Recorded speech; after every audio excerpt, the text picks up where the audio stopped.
Pagkatapos po manalo ni Ginoong Donald Trump bilang President-elect ng US, usap-usapan po ngayon sa crypto community ang kanyang plano para sa Securities and Exchange Commission o SEC.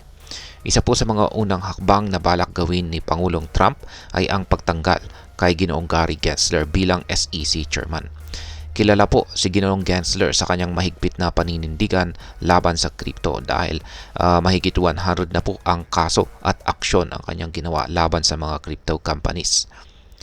Ngayon ay sa pagpasok po sa opisina ni Pangulong Trump ay iniisip po ng kanyang team ang isang transition na palitan si Ginoong Gensler ng isang mas pro-crypto na opisyal. Kaya sa video po na ito ay aalamin po natin kung sino ang posibleng ipalit kay Ginoong Gensler, bakit ito mahalaga at kung ano ang magiging epekto nito sa mga crypto traders at investors lalo na po dito sa Pilipinas. At ayan, bago po tayo magpatuloy, ay nais ko lamang po munang bigyang linaw ang aking disclaimer kung saan ang nilalaman po ng video na ito ay hindi po ito isang financial advice. For education and information purposes lamang po ang layunin nito.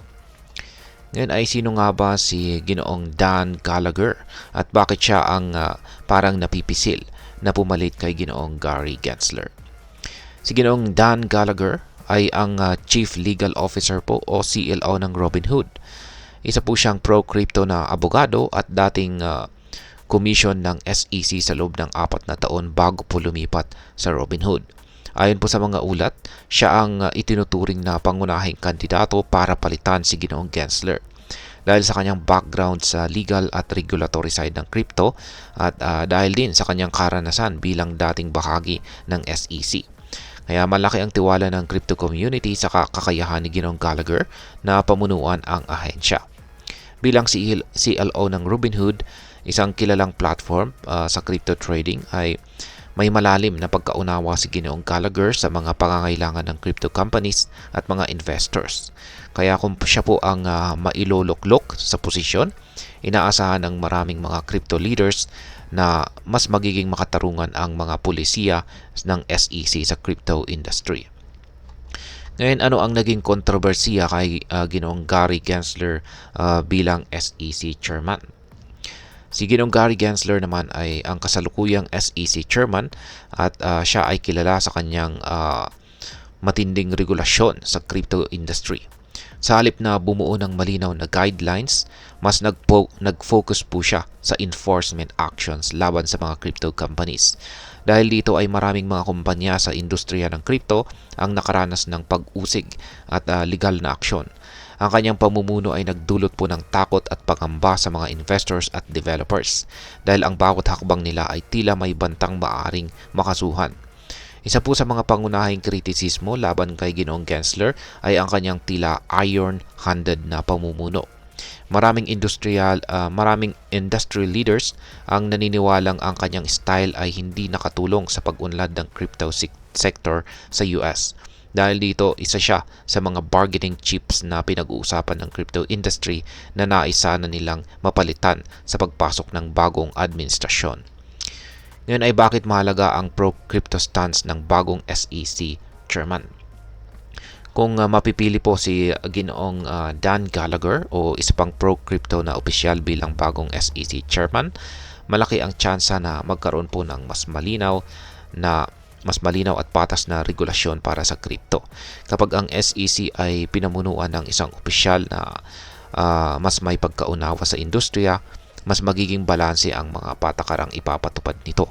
Sa ganitong pagbabago, posibleng mabawasan ang mga legal na kaso at mag-focus ang SEC sa pagbuo ng mga malinaw na regulasyon na makakatulong po sa crypto companies na maunawaan at sundin ang mga alituntunin.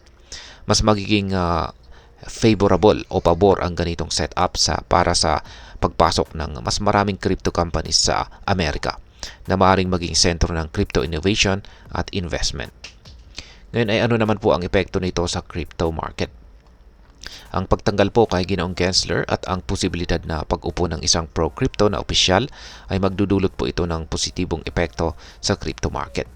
Kapag naging mas malinaw ang mga patakaran at naging mas bukas ang regulasyon, aasahan natin na maraming kumpanya sa larangan ng crypto ang mas magkakaroon po ng kumpiyansa na mag-operate sa US. Sa ganitong pagbabago, maaaring makita po natin ang pagtaas ng crypto prices o presyo ng mga crypto tulad ni Bitcoin at iba pang mga altcoins.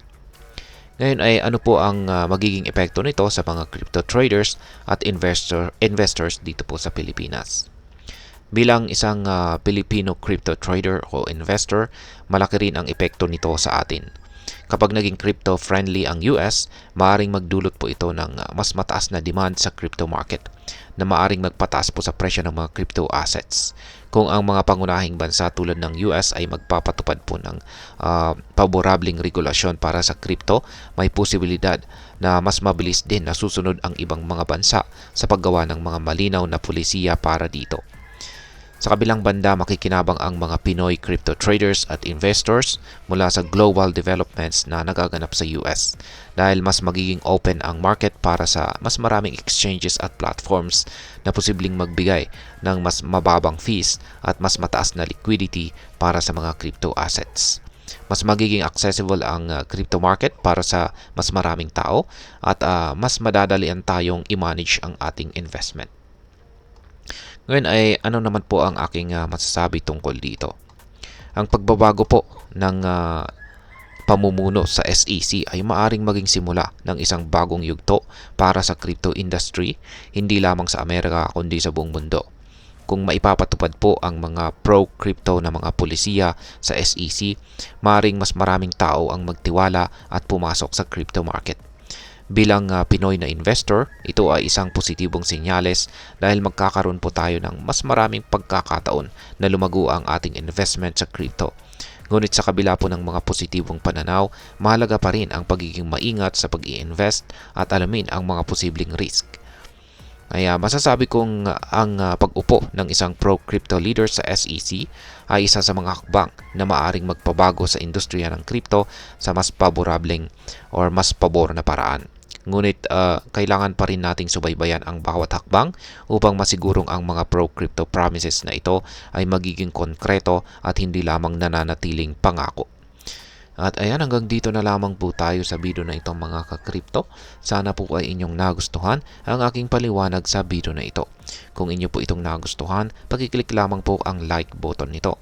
Para naman po sa mga bago lamang dito, kayo po ay aking inaanyayahan para mag-subscribe.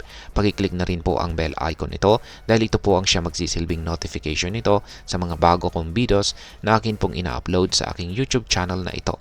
Marami pong salamat sa panonood, ingat po tayo lagi at God bless po sa ating lahat.